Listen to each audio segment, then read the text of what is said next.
مشاهد مروعة، أخبار صادمة وفضائح بالجملة. انتشرت في الآونة الأخيرة ظواهر عديدة في مجتمعنا اللبناني، من السرقة إلى القتل والتحرش والاغتصاب، وكان آخرها فضيحة هزت مواقع التواصل الاجتماعي وكافة الوسائل الإعلامية، وهي فضيحة التيك توكرز التي ظهرت إلى العلن بصورة صادمة، وكان أكثر ضحاياها من الأطفال. الأمر الذي يجعلنا نتساءل: كم من فضيحة أخرى فيها الكثير من المتورطين والضحايا، وغيرها من القضايا المتعلقة بالسرقة وجرائم القتل والعنف. موقع المردة سلط الضوء على الشق النفسي لهذه الجرائم مع المعالجة النفسية التربوية الآنسة كلوديا دويهي، التي أحاطتنا بتفاصيل مهمة عن الجريمة ودوافعها النفسية.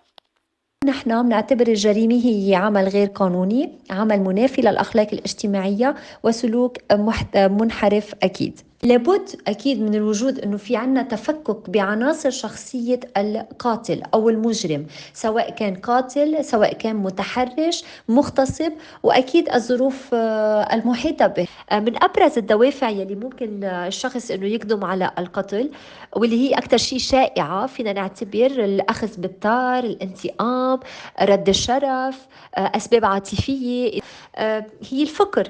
الحال الأوضاع الاقتصادية والاجتماعية بهذا البلد عم تلعب دور كتير كبير بالدوافع للإقدام على القتل والإجرام. كمان الوضع الأسري، يعني اللي بنقصد هون التفكك العائلي. ما بدنا ننسى أكيد المخدرات عم تلعب دور كتير كبير بأنه هيدول الأشخاص يمكن عن طريق يعني غير إدراكية وغير وعي يرتكبوا أمور معينة، وبس يفيقوا بيكون فات الأوان أكيد. وما بدنا ننسى الدافع الأساسي اللي هو الأمراض النفسية اللي بيكون الشخص عم بيعاني منها.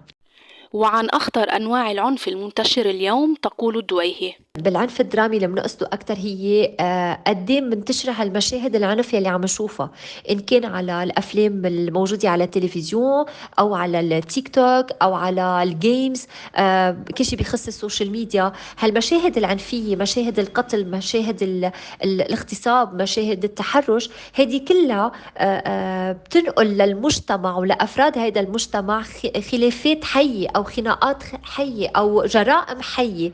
فبيعتبروا هدول الأشخاص شو ما كان الشخص أو مين ما كان هيدا الشخص، وخاصة الأطفال والمراهقين أو أشخاص عندهم هن ضعف بمطرح معين، أنه فين يرتكبوا هذه الجرائم بسهولة وما بيكون في عنا عقاب.